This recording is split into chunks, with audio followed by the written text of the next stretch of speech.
Hija, necesitamos ese dinero de la herencia para la boda. Deja de ser egoísta.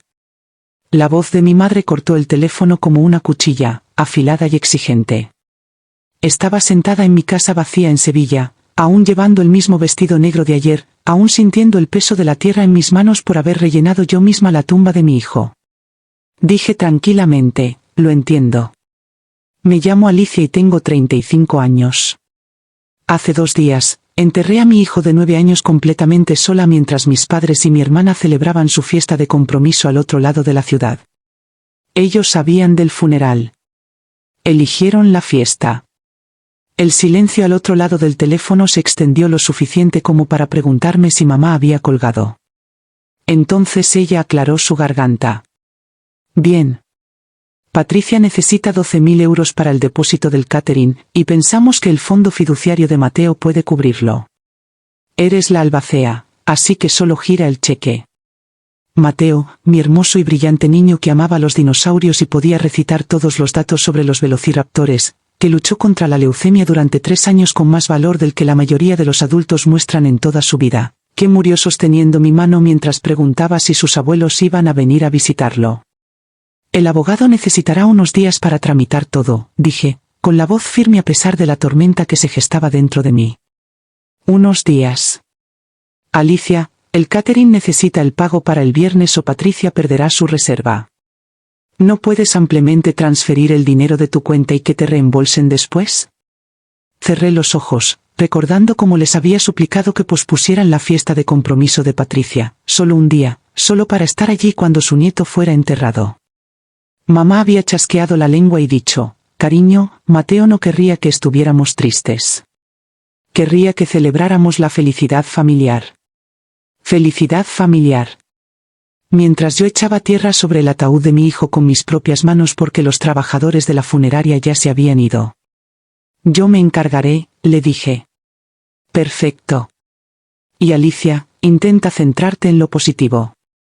La boda de Patricia será un nuevo comienzo para todos nosotros. Necesitamos dejar atrás este momento difícil y seguir adelante. La llamada terminó. Dejé el teléfono y caminé hacia la habitación de Mateo, donde sus pósters de dinosaurios aún cubrían las paredes y su triceratops de peluche favorito estaba sentado en la cama sin hacer. Llevábamos viviendo en esta casa el último año, desde que me mudé de vuelta a Sevilla para estar más cerca de la familia durante el tratamiento de Mateo. ¿Qué error había sido eso? Mis padres vivían a 20 minutos en Marbella, en la gran villa que papá compró después de que su firma de contabilidad despegara. Patricia, mi hermana menor por 3 años, vivía en su casa de la piscina mientras planeaba la boda de sus sueños con un promotor inmobiliario llamado Alejandro. Cuando diagnosticaron a Mateo por primera vez, parecieron apoyarnos. Visitaron el hospital un par de veces, trajeron flores, dijeron todas las palabras correctas sobre estar ahí para nosotros. Pero a medida que los meses se convertían en años, y la condición de Mateo empeoraba, sus visitas se hicieron menos frecuentes. Eran gente ocupada, después de todo. Papá tenía clientes que gestionar. Mamá tenía su club de jardinería y su tertulia literaria. Patricia tenía salones de boda que visitar y vestidos que probarse. El punto de ruptura llegó hace 6 meses, cuando Mateo estaba nuevamente en el hospital para otra ronda de quimioterapia. Había estado pidiendo que su abuelo fuera a leerle libros de dinosaurios como solía hacerlo. Llamé a la oficina de papá 3 veces ese día. Su secretaria siguió diciendo que estaba en reuniones. Esa tarde, vi la historia de Instagram de Patricia, una cena familiar en su steakhouse favorito. Mamá, papá, Patricia y Alejandro, todos sonriendo sobre vino caro y comida perfectamente emplatada. La marca de tiempo mostraba que se publicó mientras Mateo vomitaba por su tratamiento, preguntando por qué sus abuelos ya no lo querían. Debería haber sabido entonces lo que sé ahora. Cuando se trataba de elegir entre comodidad y compromiso, ellos siempre tomarían el camino fácil. El fondo fiduciario de Mateo había sido establecido por la familia de mi exmarido después de su muerte en un accidente automovilístico hace 4 años. 50.000 euros destinados a asegurar el futuro de Mateo. La universidad, quizás una casa algún día, lo que pudiera necesitar. Cuando diagnosticaron a Mateo, Había estado agradecida por ese colchón de seguridad, aunque nunca toqué un céntimo. Mi trabajo como enfermera en el Hospital Infantil Virgen del Rocío proporcionaba lo suficiente para que saliéramos adelante, y quería que ese dinero siguiera siendo de Mateo. Ahora, Mateo se había ido, y legalmente, como su madre y albacea de su herencia, el dinero me pertenecía a mí. Pero ellos no sabían lo que ya había hecho con él. Hace 3 semanas, cuando los médicos de Mateo me dijeron que su tiempo se acababa, tomé una decisión. Llamé al abogado que gestionaba el fondo y pregunté sobre donaciones benéficas. ¿Podría donarse el dinero en nombre de Mateo?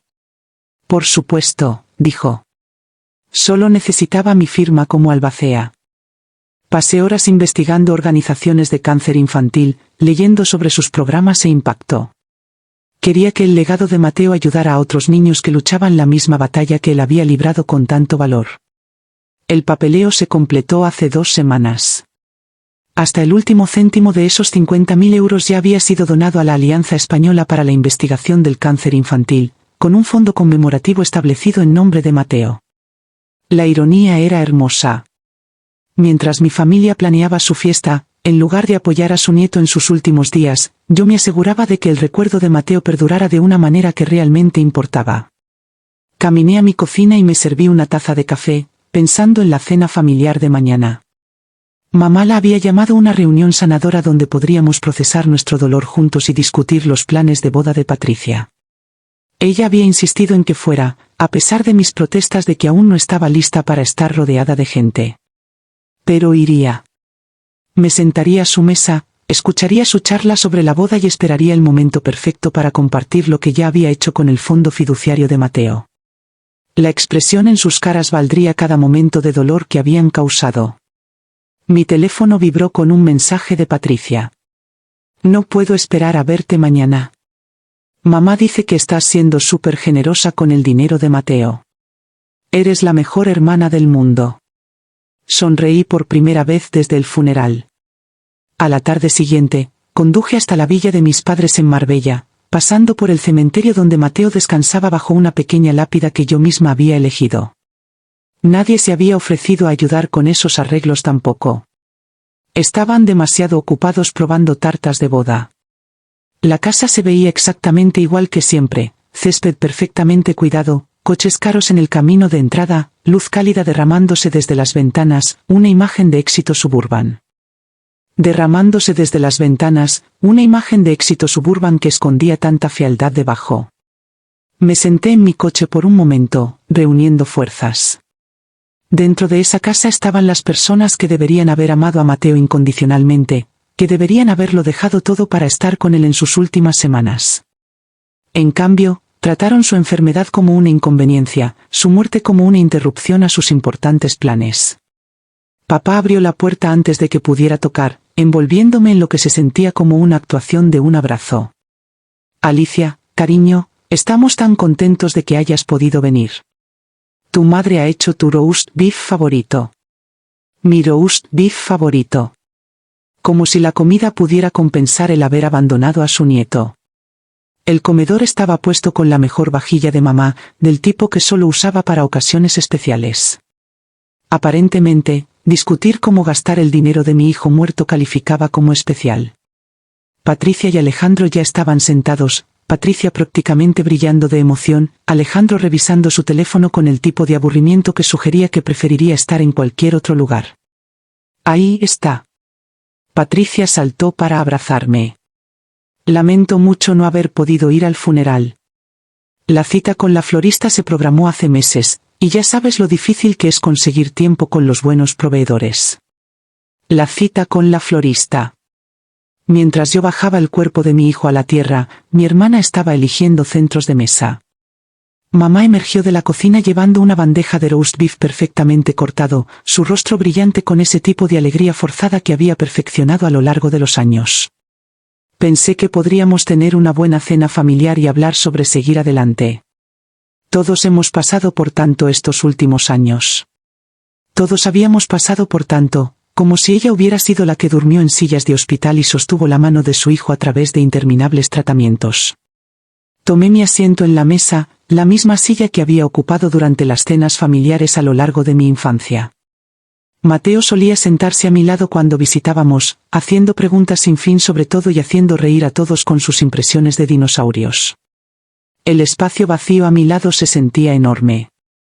Entonces, dijo papá, cortando su roast beef, tu madre mencionó que estás dispuesta a ayudar con los gastos de la boda.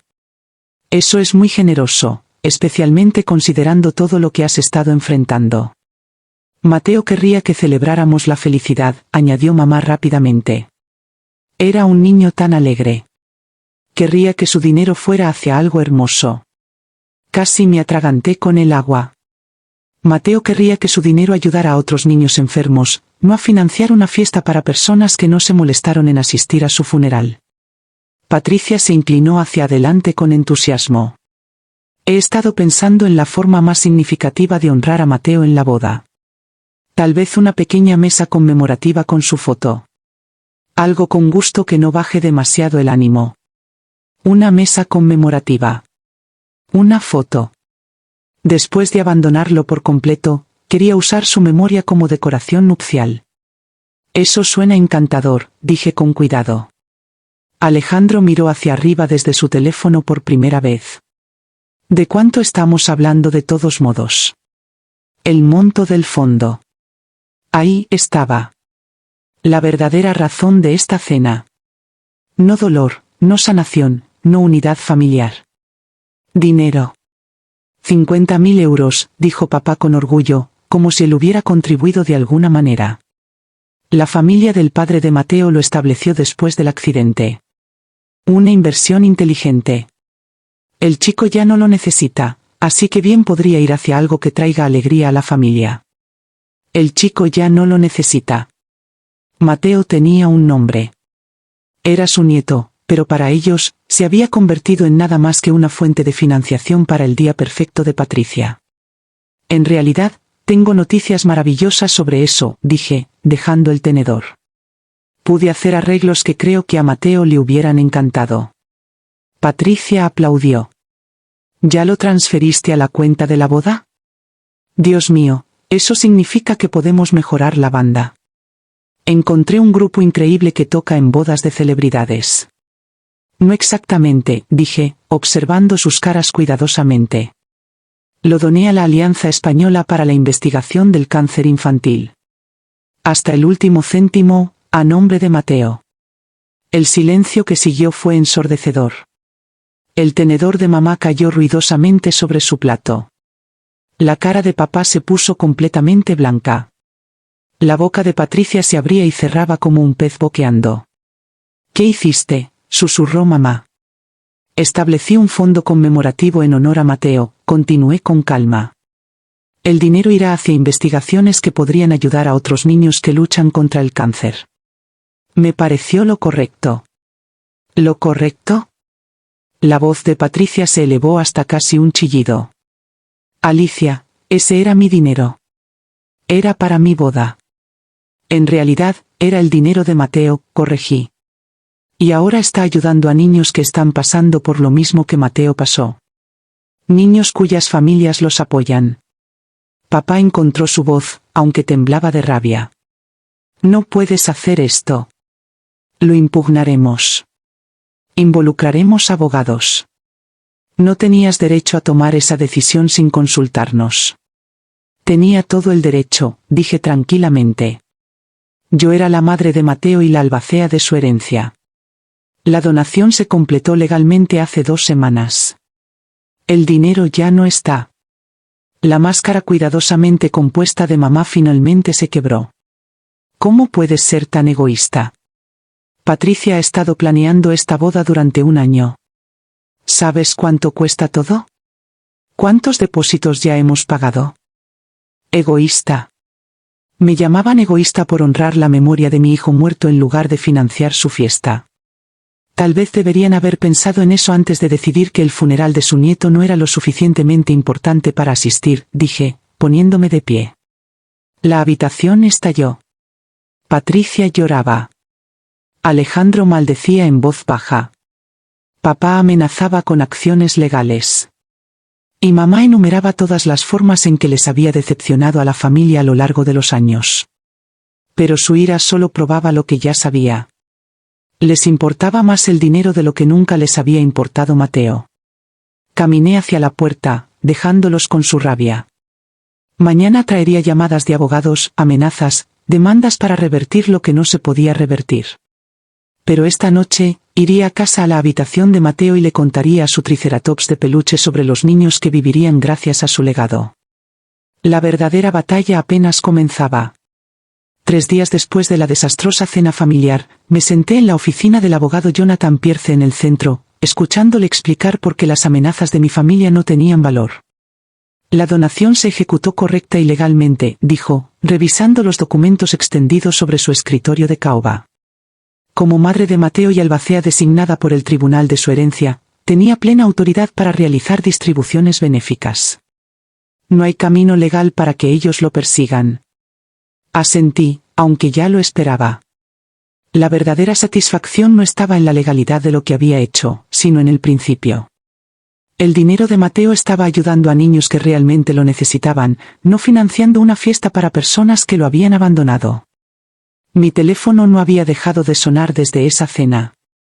Mamá llamaba cada pocas horas, alternando entre lágrimas y furia. Patricia enviaba largos mensajes de texto divagantes sobre cómo le había arruinado la vida y destruido a la familia. Papá dejaba mensajes de voz amenazando con desheredarme, como si me importara su dinero después de ver lo poco que significaba para ellos la lealtad familiar.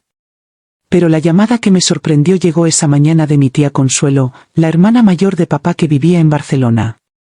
Se había enterado de la muerte de Mateo a través de la vid familiar, aunque nadie se había molestado en decirle sobre el funeral. «Vuelo este fin de semana», dijo. «Necesitamos hablar». Consuelo siempre había sido la oveja negra de la familia de papá, la que decía verdades incómodas en las reuniones familiares y se negaba a seguir sus pretensiones educadas.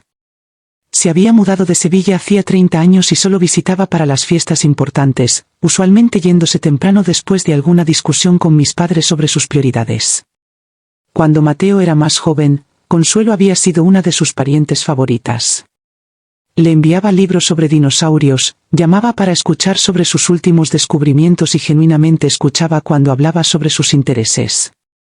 Después de su diagnóstico, había volado varias veces para visitarlo en el hospital, llevando rompecabezas y juegos para ayudar a pasar los largos días de tratamiento. Ella era una de las pocas familiares que realmente se preocupaba por Mateo como persona, no solo como una obligación. Pasé el resto de la semana ignorando las llamadas cada vez más desesperadas de mis padres y concentrándome en el trabajo.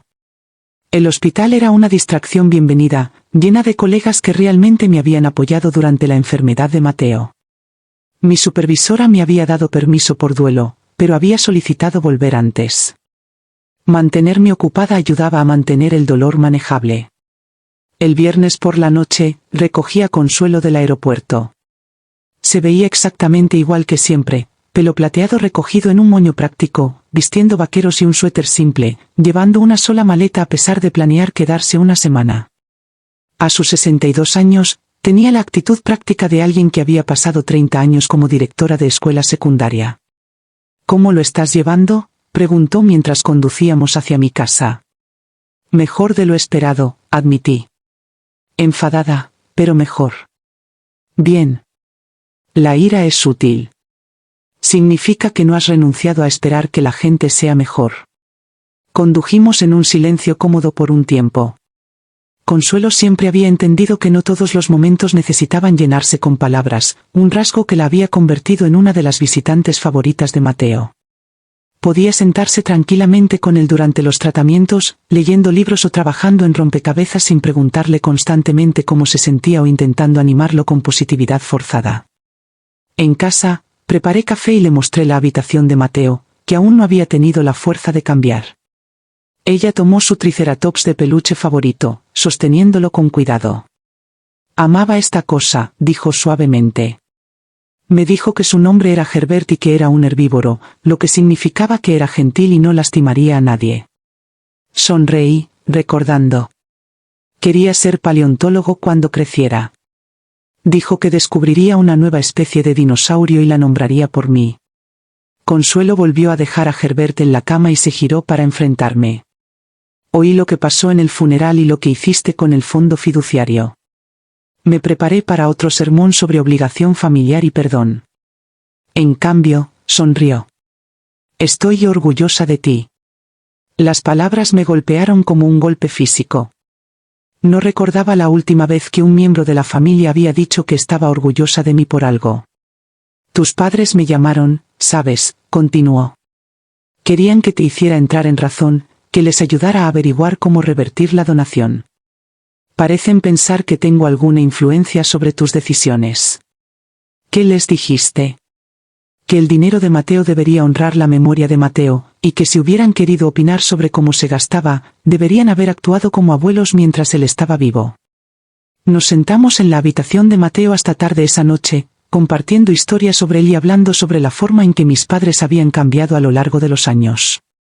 Consuelo había observado su transformación gradual de las personas cariñosas que solían ser en los individuos egoístas en que se habían convertido. Comenzó cuando el negocio de tu padre despegó, dijo. El éxito los cambió. Se acostumbraron a ser el centro de su propio mundo, a que todo girara en torno a sus planes y prioridades. Las otras personas se convirtieron en personajes secundarios en su historia en lugar de tener su propio valor. Esa descripción encajaba perfectamente. Mateo y yo habíamos sido personajes secundarios en su narrativa, se esperaba que fuéramos agradecidos por cualquier atención que nos dedicaran y nunca los inconvenienciáramos con nuestras necesidades. La cosa es, continuó Consuelo, ellos todavía se ven a sí mismos como buenas personas. Nunca entenderán por qué lo que hicieron estuvo mal porque en sus mentes, ellos son las víctimas aquí. Tú eres la hija desagradecida que arruinó la boda de Patricia. Tenía razón. Incluso ahora, probablemente pensaban que eran los ofendidos. Se habían convencido a sí mismos de que asistir a una fiesta de compromiso era más importante que apoyar la despedida final de su nieto, y nada haría que vieran lo retorcida que era esa prioridad. Pero ya me importaba lo que pensaran.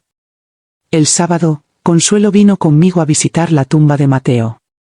Había estado allí todos los días desde el funeral, llevando flores frescas y contándole sobre mi día. Hoy, traje una foto de la Alianza Española para la Investigación del Cáncer Infantil, mostrando a algunos de los niños que se beneficiarían de su fondo conmemorativo. Mira, Mateo, dije, arrodillándome junto a su lápida. Tu dinero va a ayudar a estos niños a mejorar, tal como siempre quisiste ayudar a la gente. Consuelo se paró tranquilamente a mi lado, con su mano en mi hombro.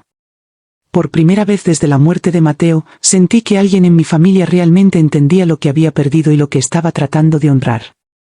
Más tarde esa noche, mientras estábamos sentadas en mi porche trasero viendo la puesta de sol, Consuelo hizo la pregunta que había estado temiendo. ¿Qué pasa ahora con tus padres? Quiero decir, ¿planeas reconciliarte? Pensé en Mateo pidiendo por sus abuelos en el hospital. Pensé en el servicio funerario vacío. Pensé en su preocupación inmediata por el dinero de la boda en lugar del apoyo en el duelo. No, dije finalmente. Algunas cosas no pueden perdonarse, y algunas personas no merecen el esfuerzo. Consuelo asintió con aprobación. Bien. Tienes carácter después de todo. Consuelo se quedó una semana completa, y su presencia me dio la fuerza que necesitaba para enfrentar lo que venía después. El día antes de que se fuera, mis padres se presentaron en mi casa sin avisar. Estaba en el jardín plantando caléndulas en el pequeño espacio conmemorativo que había creado para Mateo cuando oí portazos de coches en mi entrada. Consuelo estaba dentro preparando el almuerzo, y podía oírla moverse por la cocina mientras se acercaban pasos. Alicia. La voz de papá era cortante, profesional, el mismo tono que usaba con clientes difíciles. Necesitamos hablar. No levanté la vista de las flores. A Mateo le encantaban las caléndulas porque eran de un naranja brillante como la portada de su libro favorito de dinosaurios. No creo que tengamos nada de qué hablar. Sí, lo tenemos. La voz de mamá estaba tensa, como si hubiera estado llorando. Esto ya ha ido demasiado lejos. Estás destruyendo esta familia por un dinero que podría habernos unido a todos. Finalmente me puse de pie, sacudiéndome la tierra de las manos. Se veían mayores de lo que recordaba, más desgastados. Patricia estaba detrás de ellos, su cara hinchada y roja. Alejandro estaba conspicuamente ausente. ¿Dónde está Alejandro?, le pregunté a Patricia. Ella rompió en llanto fresco. Pospuso la boda. Dice que necesitamos resolver nuestras finanzas antes de poder planear un futuro juntos.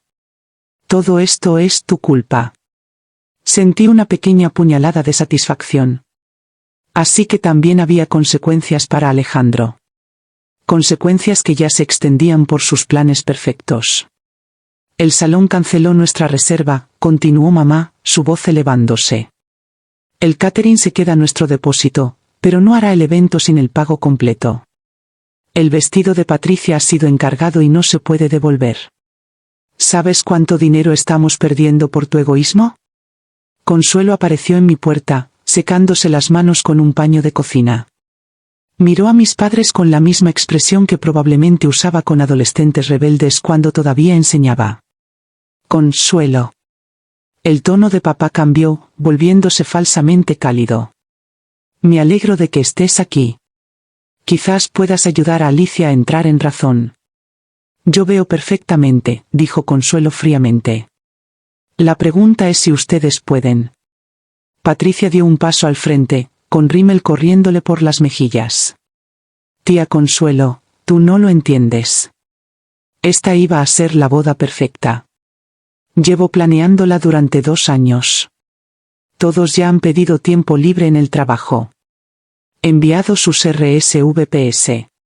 Tengo que decirle a 200 personas que está cancelada porque mi hermana decidió tirar el dinero a extraños en lugar de ayudar a su propia familia. Extraños, repetí lentamente. ¿Quieres decir niños con cáncer? ¿Sabes a lo que me refiero, Snap Patricia? Niños que ni siquiera conoces y que no tienen nada que ver con nuestra familia. Mientras tanto, tu familia real se está desmoronando y a ti no te importa. La audacia era asombrosa. Estaban enfadados conmigo por preocuparme por niños enfermos en lugar de por la fiesta de Patricia. Y genuinamente se veían a sí mismos como las víctimas en esta situación. Dime, dije, mirando directamente a mamá. ¿Qué hiciste el día que Mateo murió? La cara de mamá se sonrojó. Eso no es justo. Estábamos procesando nuestro propio duelo. Fuiste de compras para los zapatos de las damas de honor, dije tranquilamente. Te llamé desde el hospital a las 3 de la tarde para decirte que Mateo se había ido, y dijiste que me devolverías la llamada porque estabas en el centro comercial con Patricia. Eso no fue así como pasó, protestó papá. Fue exactamente así como pasó. Y cuando te volví a llamar 3 horas después, llorando y preguntando si podías venir, mamá dijo que tenía su club de lectura y que me vería más tarde en la semana. El silencio se extendió entre nosotros. Consuelo observaba a mis padres con disgusto mientras Patricia se movía incómoda. Su nieto murió y ustedes fueron al club de lectura, continué. Faltaron a su funeral por una fiesta de compromiso. Nunca una vez preguntaron cómo lo estaba llevando. Nunca se ofrecieron a ayudar con los arreglos, ni siquiera enviaron una tarjeta. Pero ahora están aquí exigiendo el dinero de su fondo fiduciario para la boda de Patricia.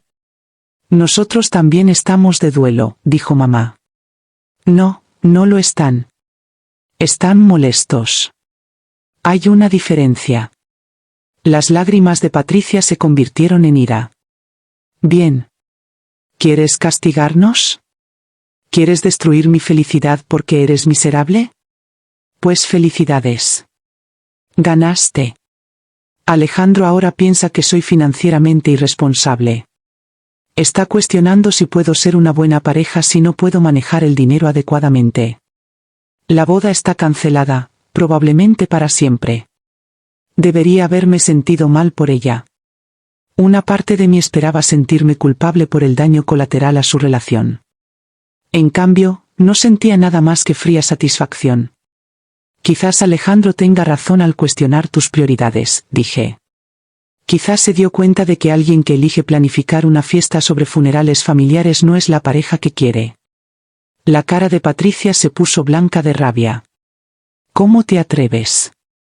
¿Cómo te atreves a juzgar mi relación cuando ni siquiera pudiste mantener con vida al padre de Mateo?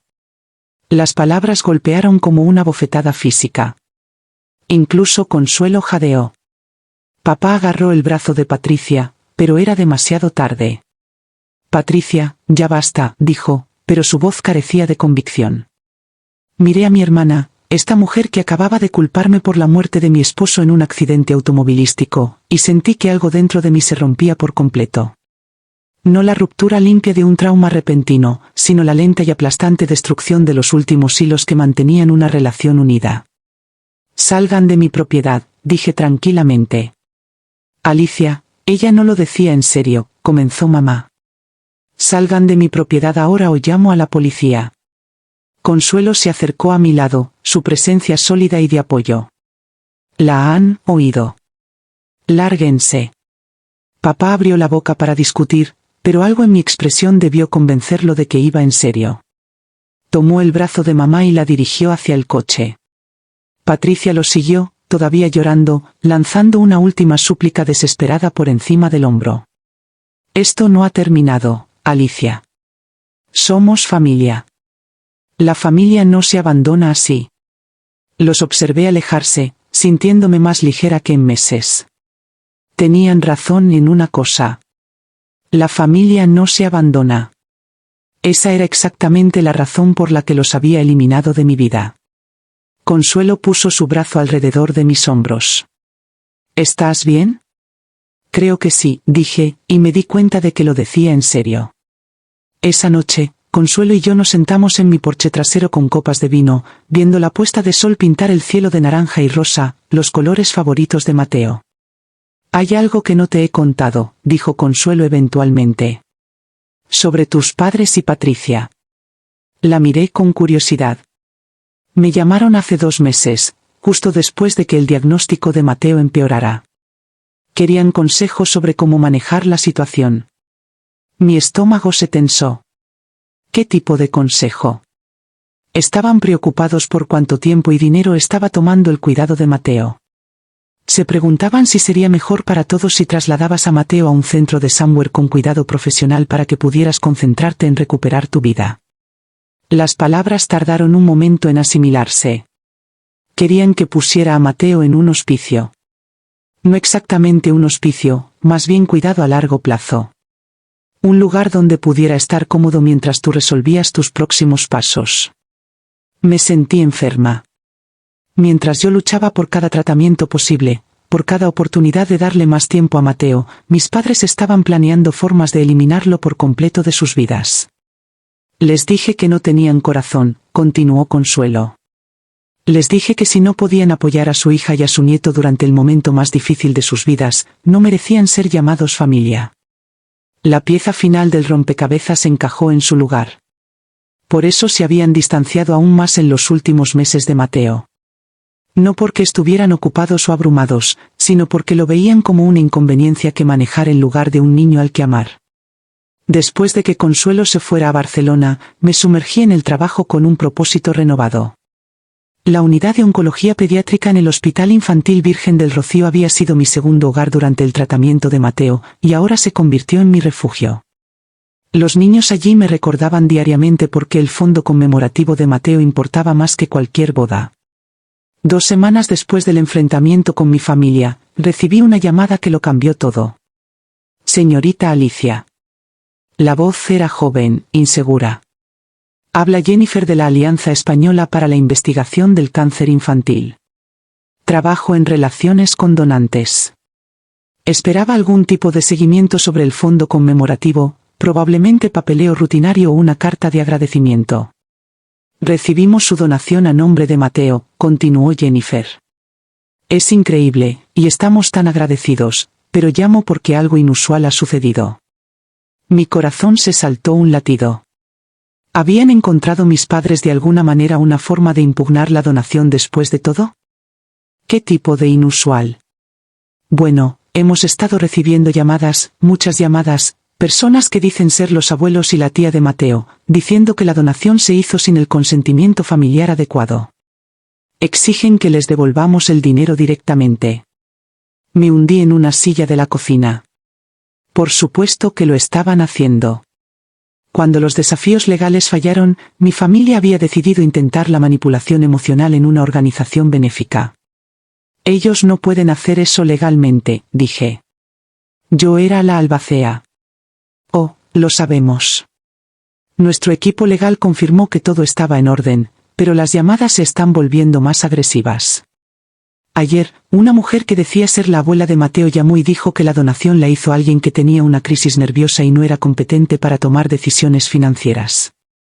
Mi cara ardía de humillación e ira. Estaban atacando mi salud mental para intentar conseguir el dinero de Mateo. Le estaban diciendo a extraños que yo era inestable, incompetente, no apta para tomar decisiones sobre el legado de mi propio hijo. La cosa es, continuó Jennifer con vacilación, también afirman que usted les robó el dinero, que estaba destinado a una emergencia familiar, y que lo desvió a la caridad para herirlos. La abuela lloraba por teléfono, diciendo que la vida de su otra nieta estaba siendo destruida por esto. Cerré los ojos. La actuación de mamá probablemente merecía un Oscar. Necesito ser clara sobre algo, dije firmemente. Esas personas no son la familia de Mateo. El padre biológico de Mateo murió hace 4 años y su familia estableció el fondo. Mis padres y mi hermana abandonaron a Mateo durante su enfermedad y faltaron a su funeral. No tienen ningún derecho legal o moral sobre su dinero. Hubo silencio al otro extremo.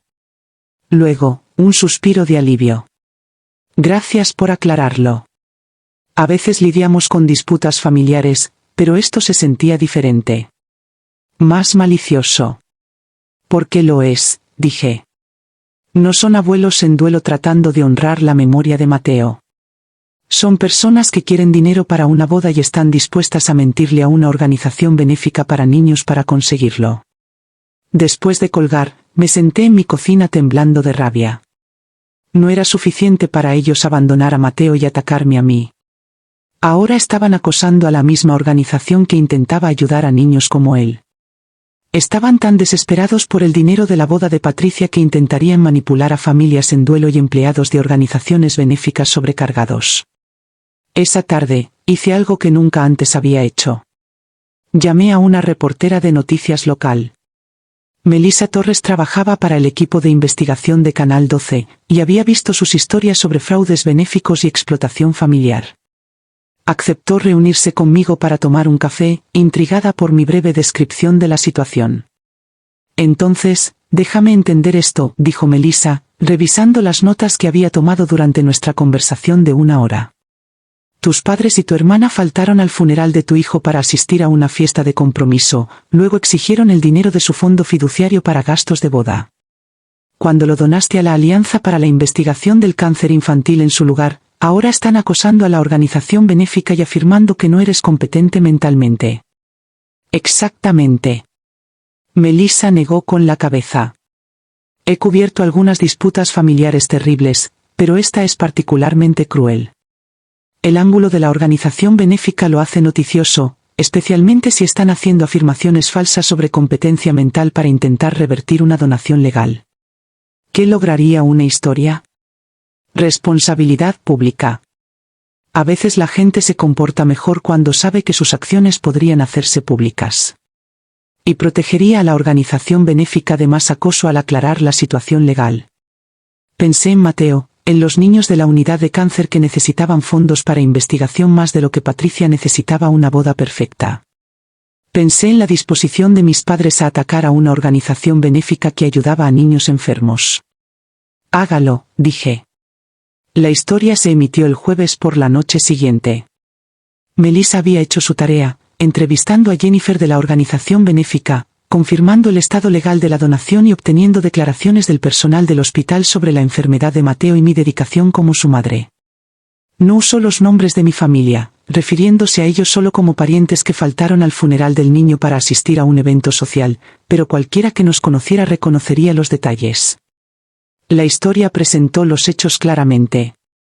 Una madre que perdió a su hijo por cáncer donó su fondo fiduciario para ayudar a otros niños, y miembros de la familia ahora estaban acosando a la organización benéfica para intentar obtener el dinero para uso personal.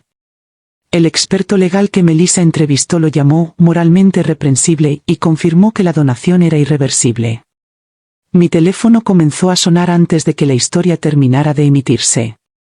La primera llamada fue de mi supervisora en el hospital expresando apoyo e indignación en mi nombre. La segunda fue de Consuelo en Barcelona, que había visto la historia en línea y estaba orgullosa de mí por enfrentarme a ellos públicamente. La tercera llamada fue de Patricia, gritando tan fuerte que tuve que alejar el teléfono de mi oído. ¿Cómo pudiste hacernos esto? ¿Cómo pudiste salir en las noticias y hacernos quedar como monstruos? ¿Sabes lo que esto le hará al negocio de papá, a mi reputación?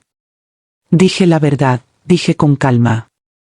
Si eso los hace verse como monstruos, tal vez examinen su comportamiento en lugar de culparme por informarlo. Vamos a demandarte por difamación. Vamos a demandar a la cadena de televisión. Esto es un asesinato de carácter.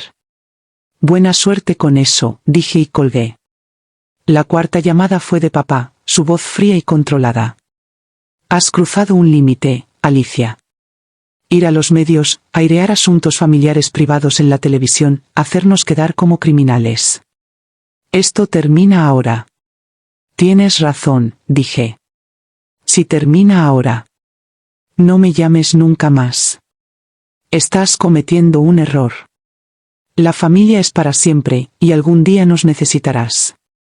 No quemes puentes que quizás tengas que cruzar más tarde. Pensé en Mateo pidiendo por sus abuelos en el hospital. Pensé en rellenar su tumba sola mientras ellos celebraban al otro lado de la ciudad. Pensé en ellos tratando de convencer a una organización benéfica de que no era competente mentalmente. No necesito a personas que abandonarían a un niño moribundo, dije. Y no quiero puentes hacia personas que acosarían a una organización benéfica de cáncer infantil. Adiós, papá. Bloqueé todos sus números esa noche, sintiendo que finalmente estaba libre para llorar a Mateo adecuadamente sin que sus demandas y manipulaciones envenenaran mi proceso de curación. La historia de noticias tuvo consecuencias que no había anticipado. Durante la semana siguiente, recibí docenas de llamadas y correos electrónicos de personas que habían visto el informe y querían compartir sus propias historias de traición familiar durante tiempos de crisis. Padres que habían sido abandonados por familiares cuando sus hijos se enfermaron. Cónyuges que habían descubierto el verdadero carácter de su pareja durante emergencias médicas. Hijos adultos cuyos padres habían mostrado sus verdaderas prioridades cuando surgieron problemas serios. Pero la llamada más sorprendente vino de alguien a quien no había escuchado en años. Mi excuñada, Diana, la hermana del padre de Mateo. Vi la historia de las noticias, dijo, su voz apretada por la emoción. No puedo creer que te hicieran eso a ti y a Mateo. Kevin estaría furioso. Kevin había sido mi esposo, el padre de Mateo, muerto en un accidente automovilístico cuando Mateo tenía 5 años. Su familia había sido devastada por la pérdida, pero se habían mantenido conectados con Mateo y conmigo, tratándonos como familia permanente a pesar de la tragedia. El fondo fiduciario había sido su idea. Su forma de asegurar el futuro de Mateo. Necesito contarte algo, continuó Diana, sobre el fondo fiduciario. Hay algo que no sabes. Mi estómago se tensó. ¿Qué quieres decir? Los padres de Kevin no solo establecieron los 50.000 euros originales. Han estado añadiendo a él cada año en el cumpleaños de Mateo. La cuenta tiene más de 80.000 euros ahora. Casi se me cayó el teléfono. ¿Qué? Nunca te lo dijeron porque no querían que te sintieras presionada a usarlo o que preocuparas que pensaran que no podías mantener a Mateo. Pero cada año en su cumpleaños, añadían 5.000 euros. Lo llamaban su fondo para el futuro. Mi mente rast. Si todavía había dinero en el fondo fiduciario, entonces el acoso de mi familia a la organización benéfica era aún más inútil de lo que pensaba. Pero más que eso, significaba que la memoria de Mateo estaba protegida por personas que realmente lo amaban. Personas que pensaban en su futuro incluso después de perder a su propio hijo. La cosa es, continuó Diana, mamá y papá me han estado llamando desde que tus padres comenzaron a hacer amenazas. Quieren asegurarse de que la memoria de Mateo esté protegida y de que tengas apoyo. Me han pedido que te diga que lo que decidas hacer con el dinero restante, lo apoyarán completamente. Comencé a llorar, abrumada por el contraste entre el amor silencioso y consistente de la familia de Kevin y las demandas egoístas de mi propia familia. Hay más, dijo Diana suavemente. Quieren establecer un fondo conmemorativo más grande a nombre de Mateo. Están dispuestos a contribuir con otros 100.000 euros si quieres crear algo más sustancial. Un programa de becas, tal vez, o financiación para un proyecto de investigación específico. Entre lágrimas, logré decir, a Mateo le encantaría eso. Él siempre quiso ayudar a la gente. Lo sabemos. Por eso lo hacemos. Después de colgar con Diana, me senté en la habitación de Mateo procesando esta nueva información. Mientras mis padres habían estado acosando a una organización benéfica por 50.000 euros que ya se habían gastado, la familia real de Mateo había estado construyendo silenciosamente un legado que podría marcar una diferencia genuina en la lucha contra el cáncer infantil. Llamé a Jennifer en la Alianza Española para la Investigación del Cáncer Infantil para discutir las posibilidades de un fondo conmemorativo ampliado.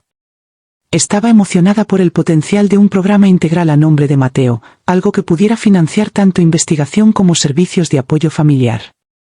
Con ese nivel de financiación, dijo, podríamos crear el programa conmemorativo Mateo para la investigación del cáncer pediátrico. Sería uno de nuestros fondos nombrados más grandes, apoyando múltiples proyectos de investigación y proporcionando becas para familias que enfrentan costos de tratamiento. Era perfecto. El nombre de Mateo viviría de una manera que honraba todo lo que había sido, valiente, amable, determinado a luchar y preocupado por los demás incluso cuando él mismo estaba sufriendo. Esa noche, mientras investigaba programas de cáncer pediátrico en línea, sonó mi timbre. A través de la ventana, pude ver a Patricia parada en mi porche, sola esta vez, luciendo más pequeña y más derrotada de lo que nunca la había visto. En contra de mi mejor juicio, abrí la puerta. No estoy aquí para pelear, dijo inmediatamente, levantando las manos. No estoy aquí para exigir dinero o hacer amenazas. Solo quiero hablar. Estudié su rostro. Parecía genuinamente exhausta, su apariencia usualmente pulcra reemplazada por ropa arrugada y ojos cansados. 5 minutos, dije. Se sentó en mi sofá como si temiera que pudiera derrumbarse bajo ella. Por un largo momento, no habló, solo miró sus manos. El compromiso está cancelado, dijo finalmente. No pospuesto. Cancelado. Alejandro dice que no puede casarse con alguien que acosaría a una organización benéfica para niños por dinero. Dice que le mostró quién soy realmente y que no le gusta lo que ve. Esperé, no segura de si quería simpatía o se estaba preparando para otro ataque. He estado pensando en Mateo, continuó, su voz apenas un susurro. En el funeral. En lo que hicimos. En lo que elegiste hacer, corregí. Lo que elegí hacer, aceptó. Sigo intentando justificarlo ante mí misma, encontrar una forma de que no sea tan malo como fue, pero no puedo. No hay excusa para faltar al funeral de tu sobrino para planificar una fiesta. Sentí un destello de algo que podría haber sido esperanza, pero lo rechacé. Patricia era hábil para decir lo que la gente quería escuchar cuando servía a sus intereses. No sé cómo arreglar esto, dijo, comenzando a fluir las lágrimas. No sé cómo retractarme de lo que hicimos, o cómo compensar el haberte abandonado cuando más necesitabas familia. Ni siquiera sé si soy lo suficientemente buena persona como para merecer perdón. No lo eres, dije tranquilamente. Ella se estremeció como si la hubiera abofeteado, pero asintió. Sé que no eres lo suficientemente buena persona como para merecer perdón, y yo no soy lo suficientemente generosa como para darlo.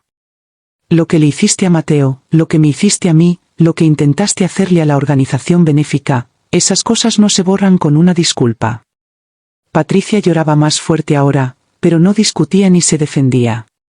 Destruí mi relación con Alejandro porque no podía soltar la idea de que el dinero de Mateo me pertenecía de alguna manera, dijo. Me convencí a mí misma de que estabas siendo vengativa en lugar de honrar la memoria de tu hijo. Estaba tan centrada en lo que estaba perdiendo que nunca pensé en lo que ya habías perdido. Me senté frente a ella, mirando a esta mujer que había sido mi hermana durante 32 años y sintiendo nada más que vacío donde el amor solía estar. Tienes razón en que no puedes arreglar esto, dije. Algunas cosas no se pueden arreglar. Algunas relaciones no se pueden reparar. Mateo necesitaba a su familia y su familia eligió una fiesta en su lugar. Yo necesitaba apoyo y recibí demandas de dinero en su lugar. Me mostraste quién eres realmente y te creo. Patricia se puso de pie para irse, deteniéndose en mi puerta. Sé que esto probablemente no importa ahora, pero lo siento. No porque perdí a Alejandro o porque la familia está enfadada conmigo por la historia de las noticias. Lo siento porque Mateo era un niño hermoso que merecía más de todos nosotros. Después de que se fue, caminé a la habitación de Mateo y tomé a Herbert el Triceratops. Patricia tenía razón en una cosa. Mateo había merecido más, pero había recibido lo mejor que pude darle, y ahora su legado ayudaría a otros niños a obtener el apoyo y la financiación para investigación que necesitaban. Eso era suficiente. Tenía que ser suficiente. 3 meses después de que se emitiera la historia de las noticias, recibí una llamada que completaría el legado de Mateo de maneras que nunca había imaginado. Alicia, habla el Dr. Robert Chen del Instituto Nacional de Cáncer Pediátrico, dijo la voz al teléfono. Llamo sobre el programa conmemorativo Mateo. Había estado trabajando con la Alianza Española para la Investigación del Cáncer Infantil para establecer el fondo conmemorativo ampliado utilizando el dinero adicional de los padres de Kevin. El programa estaba programado para lanzarse el siguiente mes con fondos suficientes para apoyar proyectos de investigación y programas de asistencia familiar. Hemos estado siguiendo el desarrollo del fondo conmemorativo de Mateo, continuó el Dr. Chen. Y nos gustaría proponer algo sin precedentes.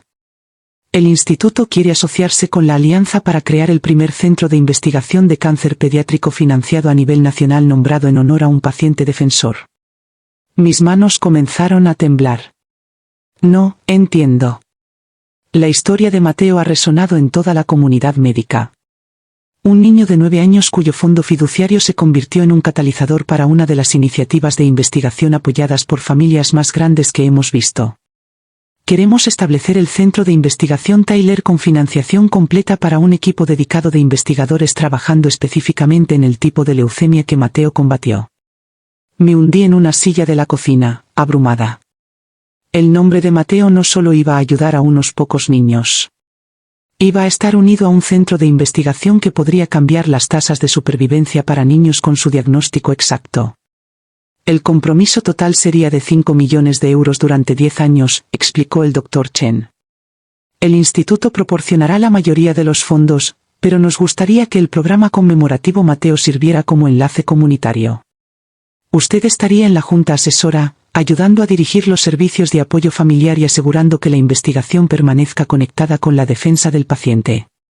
Después de colgar, me senté en la habitación de Mateo sosteniendo a Herbert y tratando de procesar lo que acababa de suceder.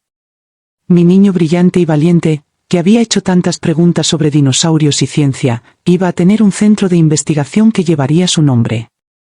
Los niños que recibieran el diagnóstico de Mateo en el futuro tendrían opciones de tratamiento que Mateo nunca tuvo, financiadas por un programa que comenzó con el dinero de su fondo.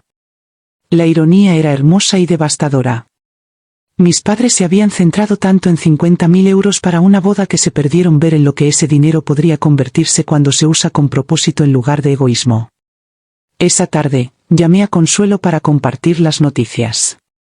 Ella lloró por teléfono, abrumada por la magnitud de lo que el legado de Mateo había crecido.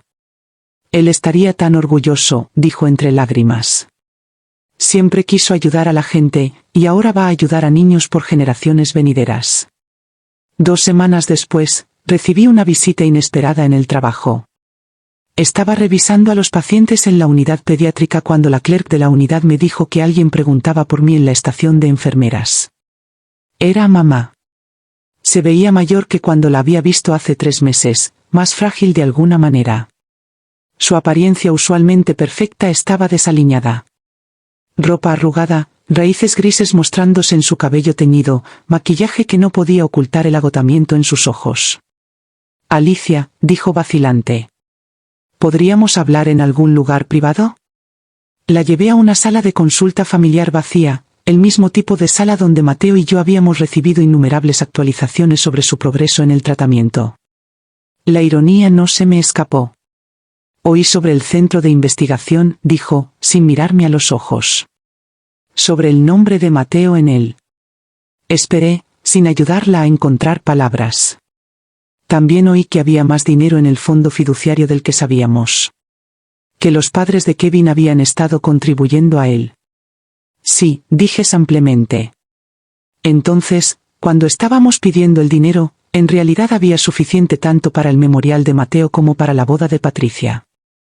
La miré, asombrada de que todavía no entendiera. No, mamá. Nunca hubo suficiente dinero para ambos porque el memorial de Mateo siempre fue el único uso apropiado para el dinero de Mateo. Ella se estremeció pero continuó, el negocio de tu padre está luchando. La historia de las noticias trajo atención que no queríamos. Algunos de sus clientes han dejado de usar su firma porque no quieren estar asociados con personas que abandonarían a su nieto. Bien, pensé, pero no lo dije. Patricia se mudó de vuelta con nosotros después de que Alejandro rompiera el compromiso. Ha estado deprimida, apenas sale de su habitación. Los proveedores de la boda se están quedando con nuestros depósitos, y hemos perdido casi 20.000 euros entre el vestido, el salón y otros gastos. No sentí nada. Ni simpatía, ni satisfacción, solo vacío donde el amor familiar solía vivir. Tu padre y yo hemos estado hablando, continuó mamá, su voz apenas un susurro. Sabemos que cometimos errores. Sabemos que te lastimamos a ti y a Mateo. Esperamos que tal vez con el tiempo pudiéramos encontrar una manera de reconstruir nuestra relación. ¿Por qué ahora?, pregunté. ¿Por qué están aquí ahora? Después de 3 meses de silencio. Su fachada se agrietó ligeramente. Porque hemos perdido todo lo que nos importaba excepto a ti. La boda de Patricia iba a ser nuestro momento de orgullo. Nuestra oportunidad de mostrarle a todos lo exitosa que era nuestra familia. El negocio de papá estaba prosperando. Teníamos dinero, estatus y respeto en la comunidad. Ahora todo se ha ido. ¿Y crees que yo puedo arreglarlo por ustedes? Creo que la familia debería apoyarse mutuamente durante los momentos difíciles, dijo. Pero las palabras sonaban ensayadas. Me puse de pie, harta de la conversación. Tienes razón en que la familia debería apoyarse mutuamente durante los momentos difíciles. Mateo era tu familia durante el momento más difícil de su vida, y lo abandonaste. Yo era tu familia cuando estaba de duelo por la pérdida de mi hijo y me exigiste dinero. Ahora enfrentan consecuencias por sus elecciones y de repente recuerdan lo que significa la familia. Lo sentimos, dijo mamá desesperadamente. Lo sentimos de verdad, profundamente, por todo. Creo que lo sienten, dije. Sienten que sus acciones tuvieron consecuencias. Sienten que la gente se enteró de cómo son realmente. Sienten que perdieron su vida cómoda, pero no sienten por lo que le hicieron a Mateo porque todavía no entienden lo que hicieron mal. Caminé hacia la puerta, luego me detuve. El centro de investigación Mateo se anunciará oficialmente el próximo mes. Habrá una ceremonia, cobertura mediática, reconocimiento para su legado. No vengan. No me contacten sobre ello. No intenten ser parte de algo que no tuvieron ninguna mano en crear. Mamá comenzó a llorar entonces. El tipo de lágrimas desesperadas que vienen cuando alguien se da cuenta de que ha perdido algo permanentemente. Eres nuestra hija, dijo. Mateo era nuestro nieto. Los amamos a ambos. No, dije tranquilamente. Ustedes aman la idea de nosotros cuando les conviene. Mateo necesitaba abuelos que se presentaran y yo necesitaba padres que me apoyaran. Demostraron que el amor no es lo que impulsa sus elecciones. El interés propio lo es. El anuncio del centro de investigación Mateo se llevó a cabo en el Hospital Infantil Virgen del Rocío en una soleada mañana de jueves de febrero. La ceremonia tuvo lugar en la misma sala de conferencias donde Mateo y yo habíamos asistido a tantas reuniones con su equipo de tratamiento, ahora transformada con pancartas y exhibiciones, mostrando la investigación que el centro financiaría. El Dr. Chen presentó el programa a una audiencia de profesionales médicos, administradores del hospital y medios locales. Jennifer de la Alianza Española para la Investigación del Cáncer Infantil habló sobre el poder de las donaciones conmemorativas para transformar el dolor en esperanza. Los padres de Kevin, los verdaderos abuelos de Mateo, se sentaron en la primera fila con lágrimas de orgullo en sus ojos. cuando fue mi turno de hablar, miré a la multitud de personas que se habían reunido para honrar la memoria de mi hijo y sentí una paz que no había experimentado desde antes de su diagnóstico. Mateo solía preguntarme si los tratamientos estaban funcionando, comencé. Quería saber si la medicina lo estaba mejorando, si los médicos investigadores estaban aprendiendo cosas que lo ayudarían a él y a otros niños como él. Siempre le dije que sí, que cada día que luchaba estaba ayudando a los médicos a entender cómo ganar la guerra contra su enfermedad. Hice una pausa, pensando en esas conversaciones en la habitación del hospital, en la determinación de Mateo de ser valiente porque pensaba que ayudaría a otros niños. Mateo nunca llegó a ver que la investigación a la que contribuyó durante su tratamiento diera frutos en su propia recuperación.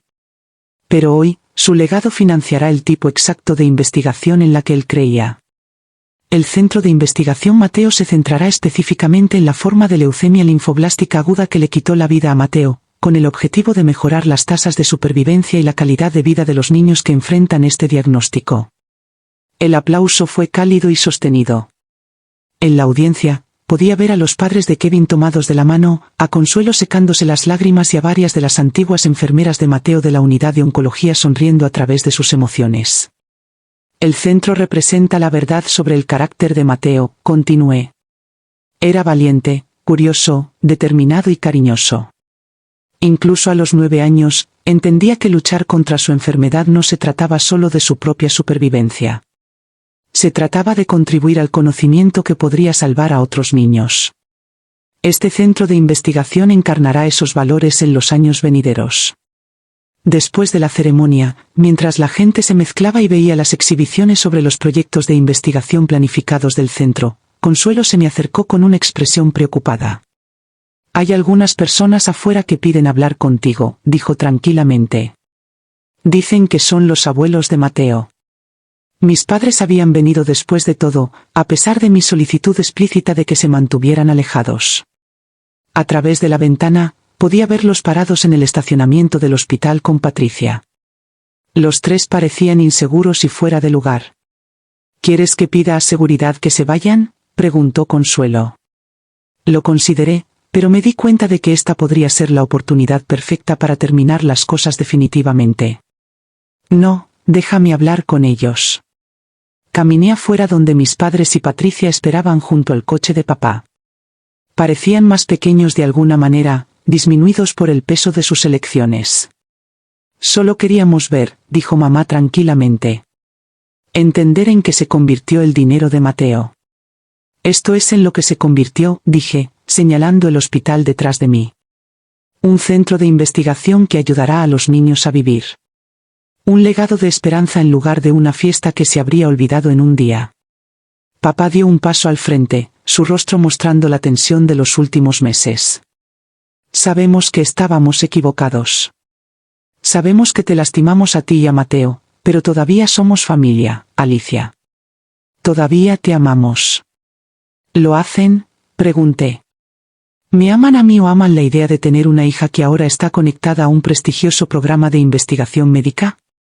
¿Aman a Mateo o aman el estatus reflejado de tener un nieto con un centro de investigación que lleva su nombre? Patricia habló por primera vez. Sé que no tienes ninguna razón para creerme, pero ver lo que el dinero de Mateo creó, ver lo que su vida significó para toda esta gente, me hace entender lo equivocada que estaba. Estaba tan centrada en mi boda, en mi día perfecto, que no podía ver más allá de mis propios deseos hacia lo que realmente importaba. Esa es la primera cosa honesta que has dicho en años, respondí. He estado pensando en lo que dijiste sobre algunas relaciones que no se pueden reparar, continuó Patricia. Tienes razón. Lo que le hicimos a Mateo, lo que te hicimos a ti, no se puede arreglar con disculpas. Pero necesito que sepas que entiendo ahora por qué nunca nos perdonarás. Y estudié su rostro, buscando signos de manipulación o motivos egoístas. En cambio, vi algo que nunca antes había visto en ella, vergüenza genuina y comprensión de la magnitud de lo que habían perdido a través de sus propias elecciones. La peor parte, continuó, comenzando a fluir las lágrimas, es que Mateo era un niño increíble, y perdimos la oportunidad de conocerlo realmente porque estábamos tan absortos en nosotros mismos. No puedo recuperar eso. No podemos recuperar esos años. Y ahora ni siquiera podemos ser parte de honrar su memoria porque renunciamos al derecho de llamarnos su familia. Mamá alcanzó mi mano, pero retrocedí. Por favor, Alicia, sabemos que no merecemos perdón, pero ¿podría haber una manera de seguir adelante? ¿Algún camino para reconstruir lo que destruimos? Miré a estas 3 personas que habían dado forma a mi vida temprana, que me habían dado recuerdos de la infancia y tradiciones familiares, que también habían abandonado a su nieto en sus últimos meses y acosado a una organización benéfica para niños por dinero. No eran monstruos, pero tampoco eran buenas personas. Eran individuos egoístas y miopes que habían revelado su verdadero carácter cuando fueron probados por dificultades reales. No, dije simplemente. No hay manera de seguir adelante porque en realidad no han cambiado. Están aquí porque la historia de Mateo les trajo vergüenza y consecuencias, no porque hayan desarrollado empatía por lo que él pasó o por lo que yo pasé. Quieren volver a mi vida ahora que es exitosa y prestigiosa, pero no estaban interesados cuando solo era dolor y lucha. Me giré para volver a entrar al hospital, luego me detuve. Mateo merecía abuelos que se presentaran para él incondicionalmente. Yo merecía padres que me apoyaran durante el peor momento de mi vida. Ustedes se eligieron a sí mismos en su lugar, repetida y deliberadamente. El centro de investigación Mateo salvará la vida de los niños, y ustedes no tendrán parte en ese legado. Eso no es un castigo. Eso son solo consecuencias. 6 meses después, estaba en la habitación de Mateo, empacando las últimas de sus pertenencias.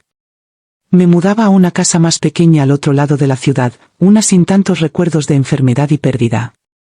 Pero estaba preservando cuidadosamente todo lo que importaba, sus libros de dinosaurios, sus dibujos favoritos, Herbert el Triceratops y la foto enmarcada de la ceremonia de dedicación del Centro de Investigación Mateo. El centro había superado todas las expectativas en sus primeros meses de operación. 3 proyectos de investigación estaban en marcha. 2 familias habían recibido asistencia financiera de emergencia, y los resultados preliminares de un estudio ya mostraban promesas para protocolos de tratamiento mejorados. El legado de Mateo estaba salvando vidas, justo como él hubiera querido. Consuelo visitó ese fin de semana para ayudar con la mudanza. A sus 73 años, insistió en cargar cajas a pesar de mis protestas, afirmando que mantenerse ocupada la mantenía joven. ¿Alguna noticia de tus padres?, preguntó mientras cargábamos mi coche con los recuerdos cuidadosamente empacados de Mateo. Nada directo, dije. Pero oí que la firma de contabilidad de papá quebró el mes pasado. Aparentemente, demasiados clientes decidieron que no quieren trabajar con alguien que abandonaría a su nieto. Y Patricia, todavía viviendo con ellos, por lo que entiendo, todavía soltera, todavía lidiando con las consecuencias de sus elecciones. Consuelo asintió con aprobación. Bien. Algunas personas necesitan vivir con los resultados de sus acciones por un tiempo antes de que desarrollen algún carácter real. Mientras conducíamos a mi nueva casa, reflexioné sobre el año que había pasado desde la muerte de Mateo. El dolor todavía estaba allí, siempre estaría allí, pero se había transformado de un peso aplastante en algo más manejable, una conciencia constante de pérdida, equilibrada por el orgullo de lo que su vida había significado. La nueva casa era más pequeña pero más brillante, con un jardín donde podía plantar caléndulas cada año en el cumpleaños de Mateo. Organicé su colección de dinosaurios en la habitación de invitados, creando un espacio conmemorativo que se sentía más como una celebración que como un luto. Esa noche, mientras Consuelo y yo estábamos sentadas en mi nuevo porche trasero viendo la puesta de sol, ella mencionó algo que había estado evitando pensar. ¿Has considerado salir con alguien?, preguntó suavemente. Sé que todavía es temprano, pero eventualmente podrías querer compartir tu vida con alguien otra vez. Lo había pensado ocasionalmente, pero la idea de explicar la historia de Mateo, de encontrar a alguien que pudiera entender la profundidad de lo que había perdido y lo que había elegido, se sentía abrumadora. Quizás algún día, dije. Ahora mismo, me estoy centrando en el centro de investigación y en establecerme aquí. Está bien, dijo Consuelo. Pero no dejes que la traición de tus padres te cierre a la posibilidad de que algunas personas realmente son capaces de presentarse cuando importa. 2 semanas después, recibí una llamada telefónica inesperada que demostraría el punto de Consuelo. ¿Es Alicia, la mamá de Mateo? La voz era desconocida. Femenina, nerviosa. Sí. ¿Quién habla? Me llamo Sarah Chen. Mi hija Emma tiene 8 años y acaba de ser diagnosticada con el mismo tipo de leucemia que tenía Mateo. Los médicos en el Hospital Infantil Virgen del Rocío mencionaron el centro de investigación Mateo y sugirieron que te llamara. Mi corazón se apretó con un dolor familiar y una esperanza inesperada. ¿Cómo puedo ayudar? Emma oyó sobre la historia de Mateo, sobre lo valiente que fue y cómo su legado está ayudando a otros niños. Quiere saber si puede ser valiente como lo fue Mateo, si luchar contra su enfermedad podría ayudar a niños futuros también. Me encontré sonriendo a través de las lágrimas. A Mateo le encantaría la actitud de Emma. Él siempre decía que ser valiente no se trataba de no tener miedo. Se trataba de luchar de todos modos porque podría ayudar a alguien más. Hablamos durante 1 hora. Sara era una madre soltera, abrumada por el diagnóstico y el tratamiento que se avecinaba. Su familia vivía al otro lado del país y no podía proporcionar mucho apoyo. Estaba enfrentando el mismo aislamiento que yo había experimentado, pero no tenía que enfrentarlo sola. ¿Te gustaría quedar para tomar un café alguna vez?, pregunté. No puedo hacer esto más fácil, pero puedo asegurarme de que no lo estés pasando sola. Me encantaría, dijo Sara, el alivio evidente en su voz. Emma sigue haciendo preguntas que no sé cómo responder. Quizás podrías ayudarme a encontrar las palabras. Después de colgar, caminé a la habitación conmemorativa de Mateo y tomé a Herbert el Triceratops. Todavía estás ayudando a los niños a ser valientes, le dije. Justo como querías. Durante los meses siguientes, me convertí en una mentora y sistema de apoyo para varias familias que enfrentaban un diagnóstico de cáncer pediátrico. El Centro de Investigación Mateo proporcionaba esperanza médica, pero estas familias necesitaban apoyo emocional de alguien que entendiera su viaje. Encontré un propósito en ser la persona que había deseado durante la enfermedad de Mateo. Alguien que se presentaba consistentemente, que entendía el miedo y el agotamiento, que podía ofrecer ayuda práctica junto con apoyo emocional. Mis padres nunca me contactaron nuevamente directamente, pero ocasionalmente escuchaba actualizaciones a través de conocidos mutuos. Papá había tomado un trabajo con una firma de contabilidad más grande, trabajando como empleado en lugar de dirigir su propio negocio. Mamá se había retirado de la mayoría de sus actividades sociales, aparentemente luchando con el juicio de su comunidad. Patricia eventualmente había encontrado trabajo como recepcionista pero todavía vivía en casa. Sus sueños de una vida matrimonial glamorosa, reemplazados por la realidad de comenzar de nuevo a los 32 años con una reputación dañada. No sentía satisfacción en sus luchas, pero tampoco simpatía. Estaban viviendo con las consecuencias de sus elecciones, tal como yo estaba viviendo con las mías. La diferencia era que mis elecciones, honrar la memoria de Mateo, proteger su legado, cortar lazos con personas que nos habían abandonado, habían llevado a un propósito y paz. Sus elecciones habían llevado al aislamiento y al arrepentimiento. En el primer aniversario de la muerte de Mateo, visité su tumba con caléndulas frescas y una foto de Emma, la niña que actualmente luchaba la misma batalla que Mateo había librado. Ella estaba respondiendo bien a los protocolos de tratamiento desarrollados a través de la investigación financiada por el programa conmemorativo de Mateo. Estás salvando vidas, cariño, susurré a su lápida. Justo como siempre quisiste ayudar a la gente. Los años que siguieron trajeron nuevos desafíos y alegrías inesperadas. Ayudé a docenas de familias a navegar el tratamiento del cáncer pediátrico, vi al Centro de Investigación Mateo expandir sus programas y lentamente construí una familia elegida de personas que entendían que el amor significa presentarse cuando es difícil, no solo cuando es conveniente. Mis padres y hermana habían elegido la conveniencia sobre la compasión, el interés propio sobre el sacrificio. Habían perdido la oportunidad de ser parte de algo significativo, algo que duraría más que sus preocupaciones mezquinas sobre dinero y estatus. El Centro de Investigación Mateo continuó creciendo y salvando vidas, financiado por el dinero del fondo que habían intentado tan desesperadamente reclamar para una boda que nunca sucedió. Su codicia les había costado no solo mi relación, sino la oportunidad de ser parte del legado duradero de Mateo. Aprendí que la familia no es solo sobre la relación de sangre. Se trata de quien se presenta en los momentos oscuros, quien sostiene tu mano a través de los momentos más duros, quien honra los recuerdos de tus seres queridos en lugar de explotarlos. La familia real de Mateo eran los médicos que luchaban por curar su enfermedad, los investigadores que trabajaban hasta altas horas de la noche buscando mejores tratamientos, y los padres que caminaban por este camino difícil que obtenían fuerza de su historia. Mientras reflexionaba sobre mi viaje desde esa llamada telefónica devastadora que exigía el dinero del fondo hasta ver el legado de Mateo transformar la atención del cáncer infantil, me di cuenta de que a veces el acto de amor más profundo es saber cuándo alejarse de las personas que no merecen acceso a tu corazón y usar ese espacio liberado para crear algo hermoso para aquellos que sí lo merecen.